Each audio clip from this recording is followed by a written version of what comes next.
Hello friends, higher mathematics के इस YouTube channel में आप लोगों का स्वागत है। आज के इस लेक्चर में हम लोग डिफरेंशियल ऑपरेटर डेल के बारे में पढ़ने वाले हैं और इसके बाद gradient of A scalar point function के बारे में पढ़ने वाले हैं। तो आइए सबसे पहले हम जानेंगे कि डिफरेंशियल ऑपरेटर डेल क्या होता है, उसके बाद जानेंगे कि gradient of A scalar point function क्या होता है, क्योंकि इसका use gradient of A scalar point function में है। तो उससे पहले आपको ये जानना ज़रूरी होगा। तो ये है क्या, डिफरेंशियल ऑपरेटर जो डेल है कुछ नहीं है, एक सिंबल है। The operator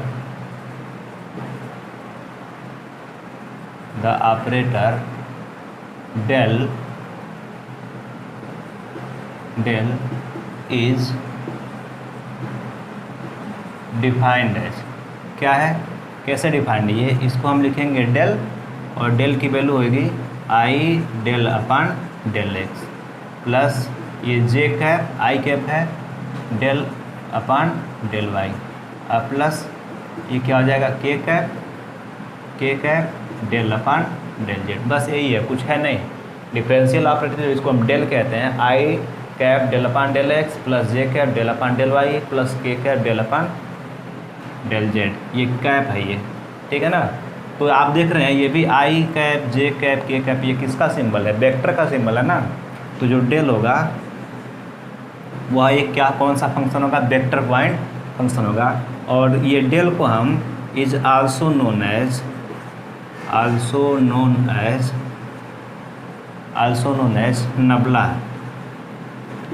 नबला। ये लाइन बहुत इंपॉर्टेंट है, इसको हम नबला भी कहते हैं, ठीक है। और and it behaves as vector. ये क्या होता है, ये वेक्टर होता है। ये बहुत चीज़ है इंपॉर्टेंट, जैसे del is also known as nabla, इसको नबला भी कहते हैं। और इसको हम ये कौन सा किस तरह का ये फंक्शन है, ये वेक्टर है ये, ठीक है ना।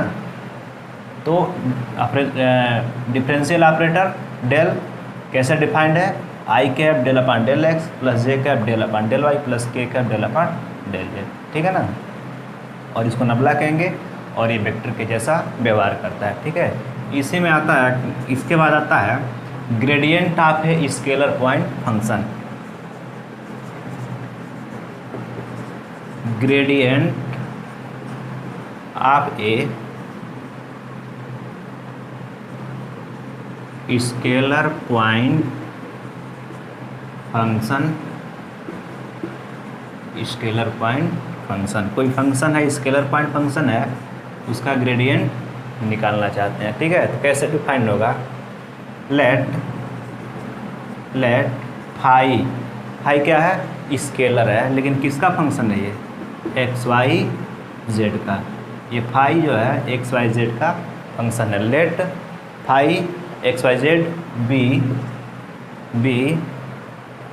ए स्केलर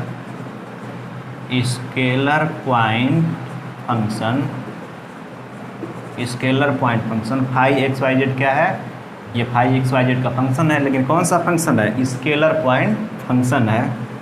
एंड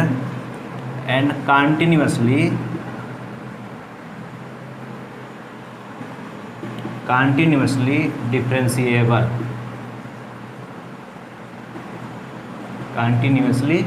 डिफरेंशिएबल, और ये डिफरेंशिएबल भी है। देन क्या होगा, देन ग्रेडियंट ऑफ फाई, इस फाई का ग्रेडियंट इज डिफाइंड एज। कैसे डिफाइंड होगा ये, इसको हम लिखेंगे ग्रेड फाई। क्या लिखेंगे, ग्रेड फाई लिखेंगे। और इसको हम ग्रेड फाई को ऐसे लिखेंगे, ऐसे बीच में कुछ चिन्ह, कोई भी सिंबल यहाँ पे नहीं रहेगा, बस यहाँ डेल होगा और फाई होगा, डेल फाई लिखेंगे।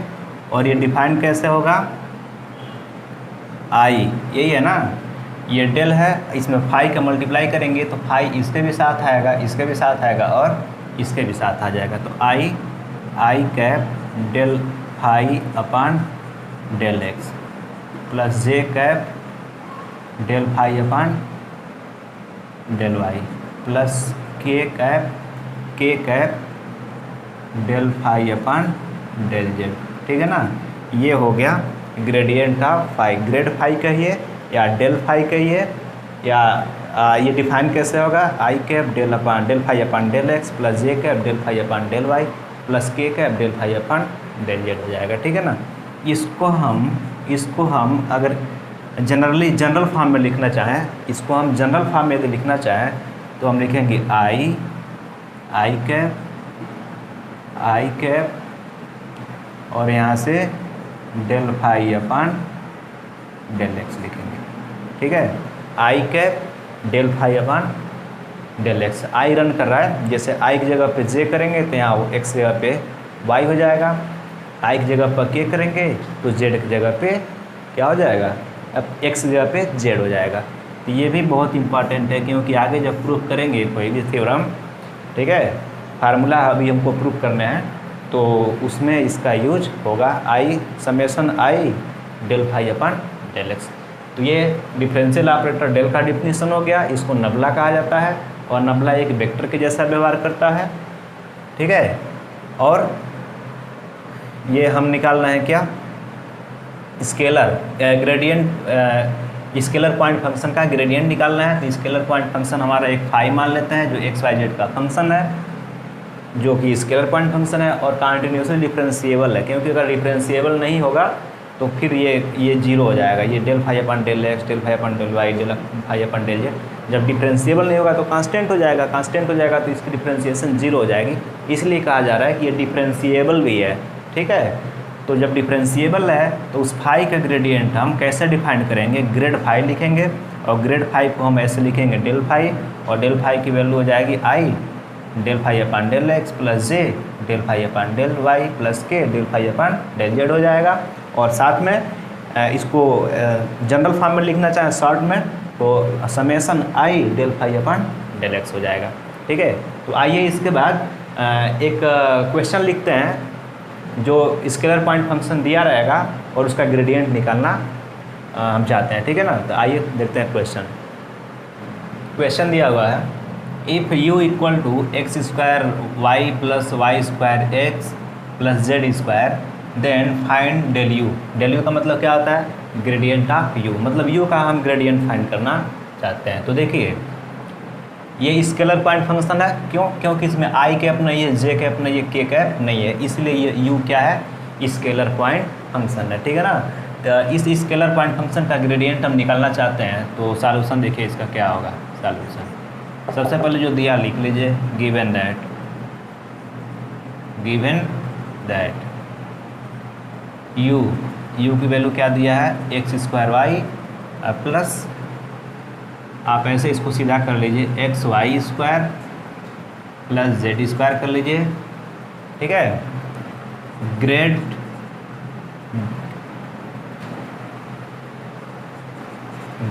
u equal to del u ये होगा, और हम डेल की वैल्यू लिख लें i del upon del x plus j cap del upon del y plus k cap del upon del z, और u की वैल्यू कितना दिया है, इतना दिया हुआ है, x square y plus x y square plus z square.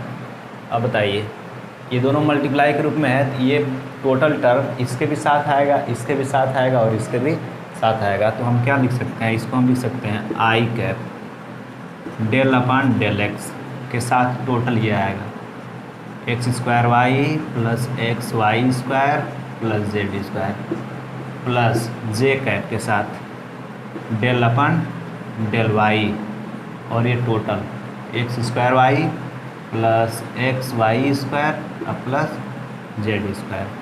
ठीक है, प्लस यहाँ कर लीजिए k cap del upon del z, और इसकी वैल्यू क्या हो जाएगी, x square y plus x y square plus z square. ये हो गया, कुछ नहीं करना है, इस पूरे टर्म को x के रिस्पेक्ट में, इस पूरे टर्म को y के रिस्पेक्ट में और इस पूरे टर्म को z के रिस्पेक्ट में डिफ्रेंशिएट कर दीजिए पार्शियली। ठीक है ना, ये आई कैप यही है।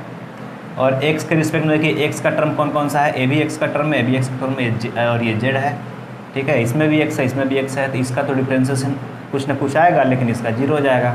तो एक्स स्क्वायर का करेंगे एक्स के रिस्पेक्ट में पार्शियली, तो क्या हो जाएगा 2x, ठीक है 2x, और यहाँ y क्या रह जाएगा, कांस्टेंट रह जाएगा।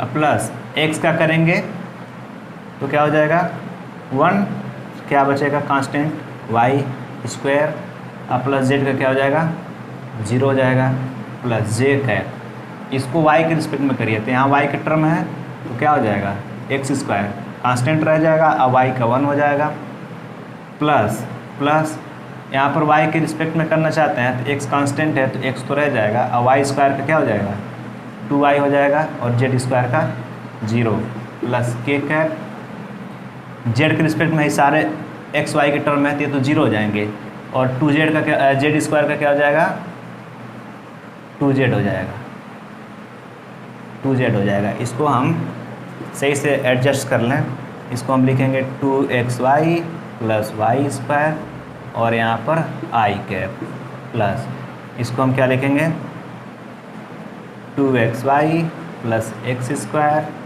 और यहाँ पर जे कैप, प्लस 2z हो जाएगा, और साथ में के कैप। ये हमारा आंसर हो जाएगा, ठीक है ना। ये क्या है ग्रेडियंट ऑफ u है, ये ग्रेड u है, इसको हम डेल u कहेंगे, ठीक है ना। अगर इसी में अगर क्वेश्चन कर दे कि ग्रेडियंट तो फाइंड करना है, लेकिन एट पॉइंट 110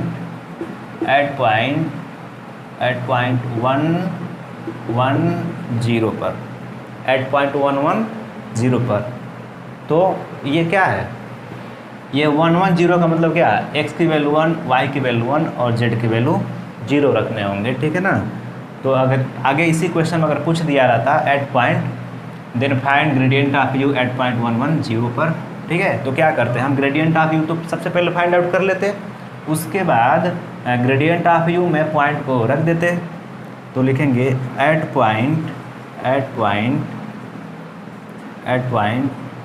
110 डेल u क्या हो जाएगा यहाँ पर 2x की वैल्यू 1, y की वैल्यू 1 प्लस y की वैल्यू 1 का स्क्वायर, और यहाँ पर आई कैप, ठीक है। और यहाँ पर वही काम करने हैं 2x की वैल्यू 1, y की वैल्यू 1, और फिर x की वैल्यू 1 का स्क्वायर, यहाँ j कैप हो जाएगा, प्लस यहाँ 2 इंटू जेड की वैल्यू 0 आई इंटू के कैप। देखेंगे आप ये 2 इंटू 1 इंटू 1 कितना आ जाएगा 2, 1 का स्क्वायर 1 तो कितना आ जाएगा 3 आ जाएगा, तो 3i हो जाएगा। और यहाँ 2 इंटू 1 इंटू 1 2, और 1 का स्क्वायर 1, तो 2 प्लस 1 यहाँ क्या हो जाएगा 3 जे कैप हो जाएगा, और ये टोटल 0 हो जाएगा, ये हमारा आंसर हो जाएगा, ठीक है। तो फ्रेंड्स आज के इस लेक्चर में इतना ही, फिर मिलते हैं अगले लेक्चर में नए टॉपिक के साथ। Thank you so much.